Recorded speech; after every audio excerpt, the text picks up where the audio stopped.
Hi, I'm Jeff Erickson with Oracle Publishing. Our customers are telling us that they're spending over 80% of their IT budget on legacy systems that are holding them back from innovation. Now, Oracle and HP have been attacking this problem for a long time together. And I've got some folks here who we're going to talk about that. So can you start in by telling us what the problem was and why you started this process? Sure. The Italian Ministry of Education, University and Research, of course, is, as you can imagine, a giant in the landscape of the public administration. And the matters it deals with is so important for the future of the country. And that's why we receive a lot of attention by the media, by citizens, and there's currently a lot of debate about the future of our schooling system. So in some ways we are always on the stage, we are always under attention. Mm-hmm. And just to give you some figures, for example, we have a budget of more than $47 billion. Mm-hmm. And we manage more than 1 million of people. Mm-hmm. And most of them are teachers, both on permanent and temporary basis, mm-hmm. and the rest is the administrative staff in the schools. Mm-hmm. And we have almost 8 million of students, mm-hmm. and we have more than 40,000 sites where the school service is provided. Mm-hmm. And of course, the information system is really paramount because it provides services for all these people at all levels of the organization, mm-hmm. the central level, the regional level, provincial level, and the school level, which is really very important. And of course, our information system, before starting with the modernization, was entirely based on a mainframe platform. Mm-hmm. And it dates back to the early 70s, and during all these years, we have been adding new applications, new services, and also we started providing services to the internet. But of course, this process, was not so easy with this kind of platform, mm-hmm. and we were facing some major problems and flexibilities, high costs, and that forced us to start thinking about a modernization project. So it sounds like a very involved project for your organization.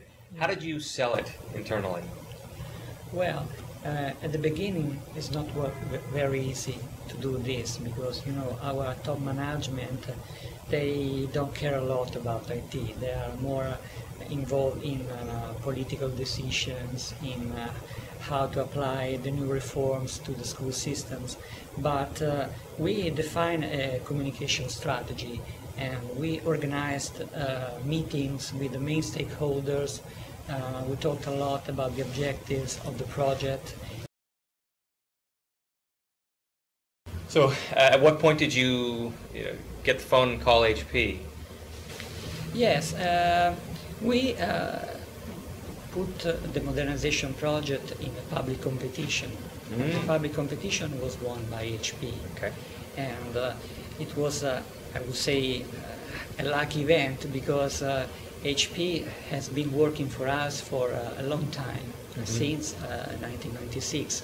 So they really have a deep knowledge of our processes, and that helped a lot in the process. Mm-hmm. So HP also has a deep knowledge of modernization processes.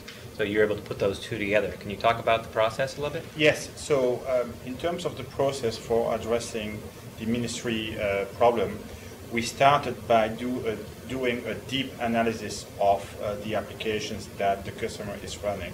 So we conducted a portfolio assessment where all the applications that we have, all the application domains that we have that were covered by 17,000 programs were analyzed from a financial perspective. What was the cost of those applications from a business perspective?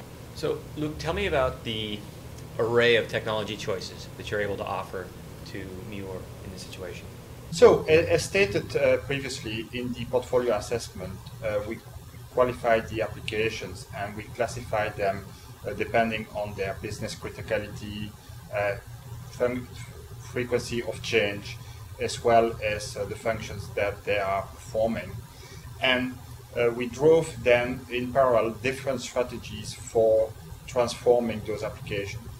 A first set of applications that are used for the human resources of the non-teacher personnel, and that was written 20 years ago in COBOL on the mainframe, has been totally replaced by Oracle applications like HR self-services or the financial suite. At another side, for the teachers' human resources application, it was not so easy. A lot of them were implying a lot of customization, a lot of changes were required on the out-of-the-box application provided by Oracle. So the technology choice that was made there was to bring those applications on a Linux platform, either by rehosting the existing COBOL code without changing it, and that was the case for the batch work part, or by translating and the COBOL code into Java code. This was done either by automatic translation or by rewriting the code. So Tom, what part of the Oracle stack, what parts of the Oracle stack were involved in the target architecture for this project? That's a very good question, Jeff, and it actually, Luke talked about it a little bit and perhaps gave you the impression that there were a decentralized Oracle technology, because we did have different approaches. We did have a replace, we did a rewrite, we had a re-architecture, but there was one core foundation stack, which is typical of a lot of modernization projects. And of course, a lot of people see Oracle as the database company, right? Oracle's more than just a database company. But since Oracle is known as a database company, we can start from the database itself. That was, of course, the Oracle 10G database, using the GRID database, which is the Oracle Real Application Clusters. We oftentimes find that in modernization projects because of the RASP, what's called RASP that you get on the mainframe, which is the reliability, availability, scalability, and performance. So in order to replicate that on a modern environment or an Oracle environment, you typically would use the RAC, which is the Oracle Database Grid. Now on the middle tier, which Luke mentioned, is it was a Java solution. We went from COBOL and Power Builder over to Java. So in that case, you'd use the Oracle Application Server 10G in order to host those Java applications. And Mark, how is Oracle leveraging these great BEA technologies in its modernization approach? And what are some of the investments for the future? So when BEA became part of Oracle, key technologies that came into Oracle Fusion middleware were Oracle Tuxedo and Oracle WebLogic. Of course, WebLogic is application server for Java. That's the leading app server in the world. Oracle Tuxedo is an application server for C, C++, and COBOL applications, and provides great capabilities in migrating mainframe applications that are written in COBOL. In rehosting applications, in leveraging applications onto a new environment without radically changing the business logic, which is something that customers want to be able to do for very large application assets, we can provide the capabilities that help them migrate those applications faster. And in fact, the savings they generate can then be applied to additional modernization projects like re-architecture, transformation, deploying package applications like HR applications, finance applications, and so on. Now, to make this process even faster, we have seen customers, in fact, ask, over the last year in particular, for much shorter time duration in the project, for much faster ROI.